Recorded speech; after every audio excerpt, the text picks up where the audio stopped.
Shalom Bapak Ibu saudara yang dikasihi oleh Tuhan. Saat ini kita sama-sama ingin belajar dari Yesus dibaptis oleh Yohanes. Nah, kita mau lihat di dalam Matius pasal 3 ayat 13 sampai 17. Maka datanglah Yesus dari Galilea ke Yordan kepada Yohanes untuk dibaptis olehnya. Tetapi Yohanes mencegah dia, katanya, "Akulah yang perlu dibaptis olehmu, dan engkau yang datang kepadaku." Lalu Yesus menjawab, katanya kepadanya, "Biarlah hal itu terjadi, karena demikianlah sepatutnya kita menggenapi seluruh kehendak Allah." Dan Yohanes pun menurutinya. Sesudah dibaptis, Yesus segera keluar dari air, dan pada waktu itu juga langit terbuka, dan ia melihat Roh Allah seperti burung merpati turun ke atasnya. Lalu terdengarlah suara dari surga yang mengatakan, "Inilah anakku yang kukasihi, kepadanyalah aku berkenan." Bapak Ibu saudara, kalau kita tahu bahwa dikatakan baptisan Yohanes adalah baptisan pertobatan. Kalau memang baptisan Yohanes adalah baptisan pertobatan, kenapa Yesus perlu dibaptis? Bukankah katanya Yesus tidak berdosa? Kalau memang Yesus itu tidak berdosa, kenapa perlu yang namanya dia dibaptis dengan Yohanes?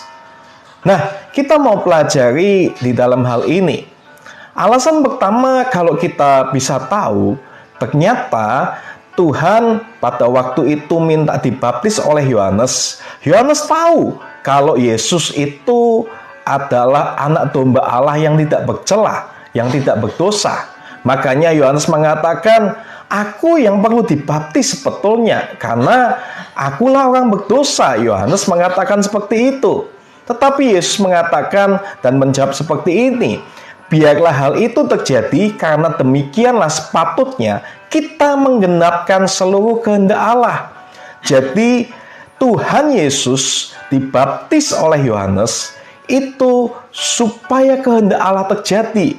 Dengan kerendahan hatinya, Yesus meminta Yohanes membaptisnya supaya kehendak Allah terjadi. Kehendak yang seperti apa?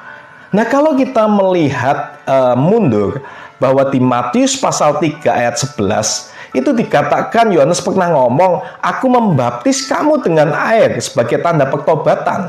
Tapi nanti kemudian datang yang lebih berkuasa daripadaku. Aku tidak layak melepaskan tali kasutnya. Tapi ia akan membaptiskan kamu dengan Roh Kudus dan dengan api."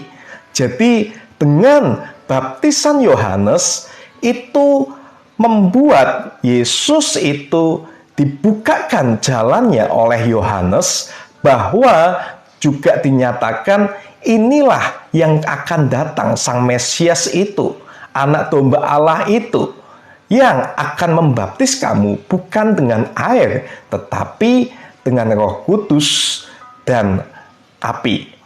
Dan jadi kita tahu baptisan yang dilakukan Yohanes kepada Yesus itu supaya menggenapi yang namanya kehendak Tuhan, Bapak Ibu saudara.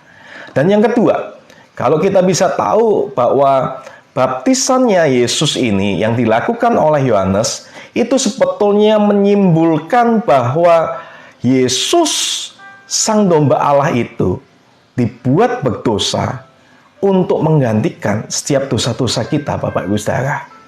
Kita tahu waktu zaman dahulu orang-orang Yahudi pada waktu dia akan melakukan korban penghapus dosa, maka dia akan menumpangkan yang namanya tangannya kepada domba atau korban sembelihan itu, dan dosa orang itu akan masuk ke dalam yang namanya domba itu.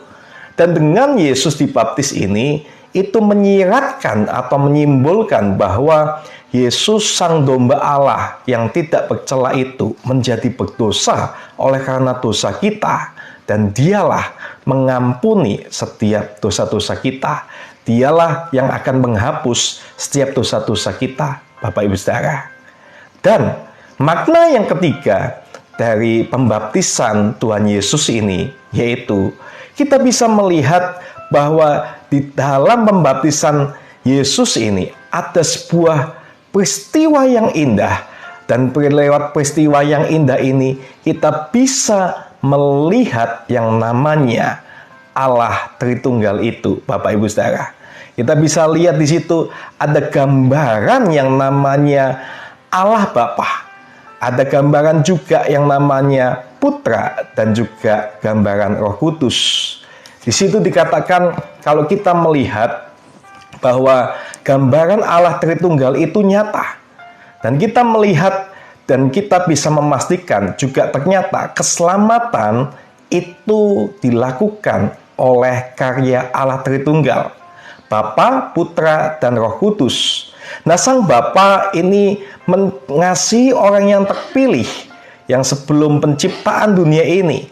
Lalu ia mengutus putranya dan menyelamatkan yang tersesat. Dan kemudian Roh Kudus menginsafkan setiap dosa-dosa yang ada. Dan kita bisa lihat di situ pada waktu itu Bapa dikatakan pada waktu itu langit terbuka dan Bapa mengatakan inilah anakku yang kukasihi. Kemudian Roh Kudus atau Roh Allah itu turun seperti merpati ke atas Yesus. Jadi kita bisa melihat yang namanya pembaptisan ini sebagai karya keselamatan dari yang namanya tiga pribadi atau Tritunggal di dalam kehidupan Allah kita, Bapak Ibu Saudara. Bapak Ibu Saudara, ternyata baptisan Tuhan Yesus yang dilakukan oleh Yohanes itu bukan hal yang tidak punya makna, tetapi punya makna yang sangat dalam sekali. Yang pertama itu untuk melakukan kehendak Allah. Yang kedua, menyimpulkan Tuhan Yesus akan menyelamatkan hidup kita. Dan yang ketiga, kita melihat ternyata karya itu dilakukan oleh Allah Tritunggal. Semoga dengan hal ini kita lebih memahami makna dari baptisan Yesus yang dilakukan oleh Yohanes. Terima kasih, Tuhan Yesus memberkati.